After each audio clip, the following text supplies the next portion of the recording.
Video, I'm going to teach you what Zapier is and how to use it using the current desktop interface.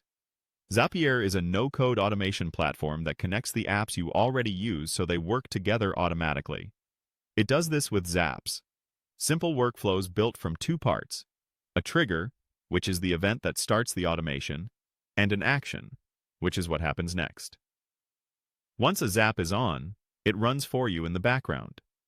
To get started, go to Zapier.com and log into your account. After you sign in, you'll land on the home page. Here you can quickly see any Zaps you've already created, browse recommended templates that demonstrate common automations, and review personalized suggestions to spark ideas. Templates are optional shortcuts. Today we'll build from scratch so you can see the core flow. At the top of the page, click Create. In the panel that opens, choose Zap under Start from Scratch. This opens the Zap editor. Begin by setting your trigger.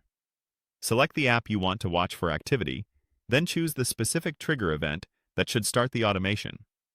For example, a new row in a spreadsheet or a new email in an inbox. Depending on the app, you may be prompted to choose an account or basic options like a folder or worksheet. Use Test Trigger to pull in a recent sample so you can confirm Zapier can find the data you expect. Next, add an action. Select the app where you want something to happen, then pick the action event, such as creating a record or sending a message. In the action setup, you'll map fields from the trigger into the action so the right information gets passed along. When you're ready, click Test Step to run the action with your sample and verify the result looks correct. When both parts check out, click Publish to turn the Zap on. Publishing activates the automation so future trigger events will run the action automatically. To oversee everything, open Zaps from the left sidebar. This is the central place to view your automations, open them for edits, or keep an eye on their status over time.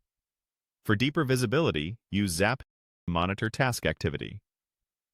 You'll see a timeline of runs, the data that move through each step, and any errors that may need attention, which makes troubleshooting straightforward. If this video helped, please like, subscribe, and share. Thanks for watching.